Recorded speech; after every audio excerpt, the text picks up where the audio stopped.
Assalamualaikum warahmatullahi wabarakatuh. Selamat datang ke channel Tam Jebat.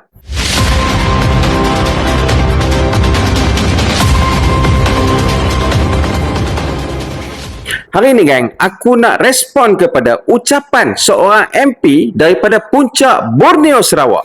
Apa tahu dia kata apa? Dengan confidentnya dia kata macam ni gang. Saya juga ingin memberi pesan kepada rakyat Malaysia supaya mereka tidak mencaci makanan bangsa lain. Saya melihat di sosial media ramai yang mengatakan bahawa babi itu kotor, busuk dan sebagainya. Mereka tidak menghormati makanan orang lain. Kita sebagai orang Dayak tidak pernah mencaci dan menghina makanan orang lain. Sebab itu kita sebagai orang yang makan babi ini tidak banyak yang mengambil rasuah, tidak banyak yang makan dadah, tidak banyak yang sampai membuat perkara yang pelik-pelik. Tapi kita dituduh makan babi dan kita tidak menjadi orang bertamadun. Saya rasa ini perlu dihentikan oleh rakyat Malaysia, oleh mana-mana pihak. Sebab kita perlu menghormati makanan orang lain. Walaupun babi itu busuk lagi lah budu dan belacan. Tapi kita tidak pernah menghina. Jadi kita saling menghormati untuk menjaga dan mendengar titah duli tuanku supaya kita hidup harmoni di dalam negara Malaysia ini. Kami pemakan babi tak terlibat dengan rasuah. Dia tambah pula. Dia kata walaupun babi itu berbau, tapi taklah macam budu dengan belacan yang lebih menyengat bau dia. Sekali lagi aku ulang, dia cakap dengan penuh confident. Jadi aku nak terangkan balik kepada MP Puncak Borneo ni, mungkin ada benda yang dia tak faham ataupun dia keliru ataupun dia tak tahu. Jadi moga-moga dengan penerangan aku ni boleh memahamkan dia dan bawa balik ke Sarawak sana. Tak, yang aku tak boleh tahan ni gang, dia samakan babi, budu dengan belacan. Ini paling tak boleh brain gang. Pasal apa tak boleh brain ni gang? Yang pertama, budu dengan belacan ni YB, dia tidak menghasilkan virus yang sangat berbahaya kepada babi itu ataupun manusia. Seperti virus Japanese Encephalitis JE ataupun virus Nipah. YB dah lupa ke? Virus Nipah mengorbankan 105 orang dan 200 orang lebih cacat otak kekal kerana mengalami keradangan otak. Cacat sampai sekarang YB. Bukan setakat peternak babi itu yang mati. Habis dengan orang-orang awam sekali yang terjangkit juga terkorban. Jadi YB, faham tak lagi? Yang budu dengan belacan tidak menghasilkan virus yang berbahaya sebegini. Dan untuk pengetahuan YB, untuk mengusahakan industri belacan dengan budu ni, dia tidak memerlukan kawasan seluas 500 ekar YB. Dan aku tak pernah dengar pula komplain pasal industri belacan ataupun budu ni. YB pernah dengar tak komplain? Jadi YB, get your fact right. Kemudian, untuk memahamkan lagi YB, yang dicemooh, yang dikritik itu bukan babi, bukan juga pemakan babi. Yang orang Melayu duk kritik ni adalah penternakan babi itu berdekatan dengan kampung-kampung orang Melayu. Yang dikritik itu adalah lemahnya penguatkuasaan untuk memastikan penternakan ladang-ladang babi ini mematuhi arahan dan standard kawalan. Sampai menyebabkan bau yang busuk kepada penduduk, menyebabkan pencemaran sama ada sungai, longkang ataupun apa-apa tali air. Ni YB tengok contoh kat Kampung Selamat ni, bukan kata yang dulu, sampai hari ni masih ada YB.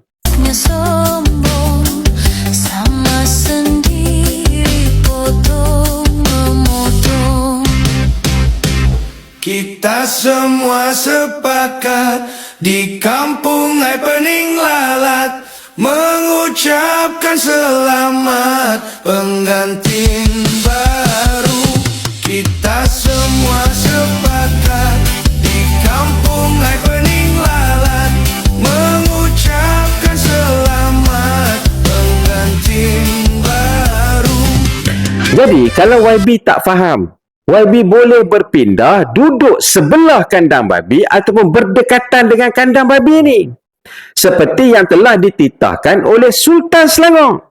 Bukan apa YB, untuk bagi YB faham untuk bagi YB rasa macam mana penduduk sekitar tu rasa.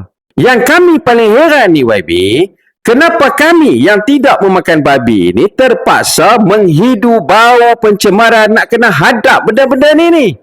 Cadangan kami pula adalah penternakan babi berskala kecil ataupun besar ni kami cadangkan untuk dibelah di kawasan pemakan babi itu sendiri. Seperti Kepung, Jinjang, Seputih dan juga berdekatan dengan kampung-kampung baru Cina. Apa kata YB? Sebab kami orang Melayu tak makan babi YB. Jadi kita suggest supaya industri penternakan babi ini dibuat di kawasan komuniti pemakan babi itu sendiri. Ini bukan isu resis babi. YB, ini bukan isu kaum.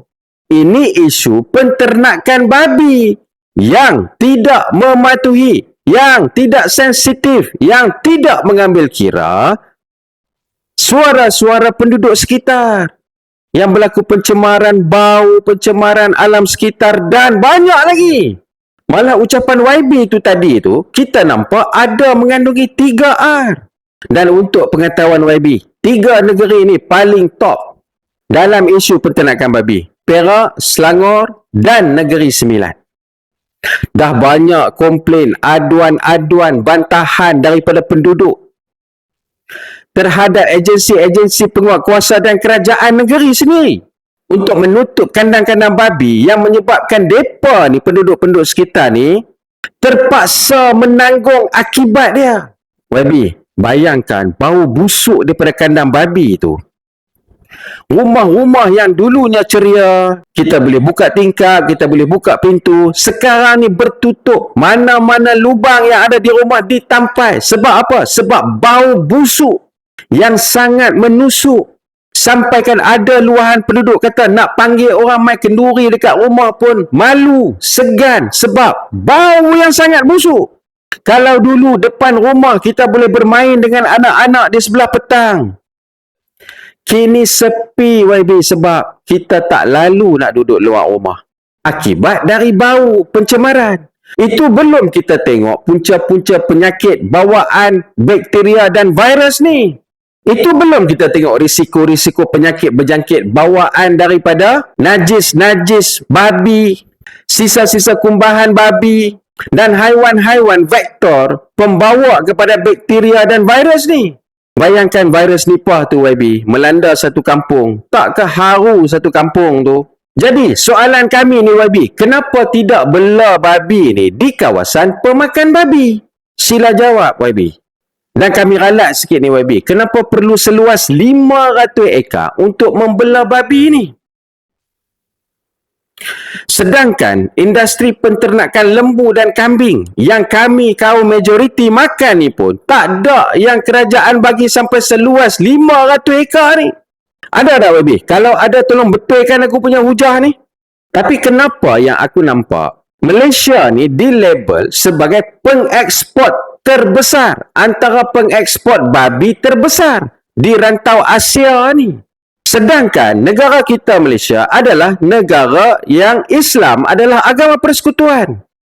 Apa pandangan orang tentang negara yang Islam adalah agama persekutuan dia jadi negara pengeksport babi? Mana kami nak letak muka kami YB? Lagi satu yang YB kata, pemakan babi ni tak terlibat dengan rasuah. Aku nak betulkan sikit kenyataan tu YB. Habis kes-kes rasuah yang berlegar-legar macam kes terowong, kes-kes yang disiasat dalam kerajaan Madani sekarang yang melibatkan pimpinan-pimpinan DAP tu. Dan soalan paling cepu cemas, siapakah pemberi rasuah terbesar di Malaysia YB? Cuba YB tengok kepada carta ni yang diambil daripada laman web SPRM sendiri. YB bercakap pakai data dengan fakta yang mana? Takkan bercakap pakai ikut kepala-kepala tahu YB saja. Lain kali YB, bila bergelar seorang wakil rakyat, kena bercakap berdasarkan fakta. Bukan bercakap ikut emosi untuk membela kaum sendiri dan menghina kaum lain. Itu bukan perpaduan YB. Itu nak cipta permusuhan. Lagi satu YB. Kita pun tahu tokan-tokan dadah yang terbesar dalam Malaysia ni bukan kaum kami. Tentang dadah ni pula YB, cuba YB tengok siapa tokan dadah terbesar. Bila sebut dadah, mesti ada link dengan perjudian. Sama ada haram ke, tak haram ke. Mesti bersangkut juga dengan pelacuran, persundalan dan juga pemerdagangan manusia. YB cuba buka mata luar-luar, tengok sekeliling. Orang kami ke YB yang menjuarai benda-benda ni? Selalunya yang kena tangkap ni kita tengok bilih-bilih saja. Yang jerung-jerung ni jarang pula kena. Benda ni bukan lagi rahsia YB. Bukan kami, tapi kaum pemakan babi lah yang menjuarai benda-benda yang aku sebut tadi. Sekali lagi YB, ini bukan isu resis. Ini tentang data-data dan fakta maklumat dapatan yang kita boleh dapat pun di internet. Cuba YB buat homework tengok. Sebelum bercakap, pakai otak YB. Jangan mulut laju dari otak. Jadi aku nak cadangkan kepada MP Puncak Borneo ni untuk dia pindah berdekatan dengan kandang babi untuk feel sendiri macam mana keadaan dia. Macam mana rasa dia. Dan juga please, pergi ke kilang-kilang perusahaan belacan dan juga budu. Sila tengok perbezaan dia YB. Orang kata, makan babi ni lama-lama perangai pun serupa babi. Betul ke tu babi? Betul ke tu YB? Jawab. Hujah dibalas hujah YB. Ada beran?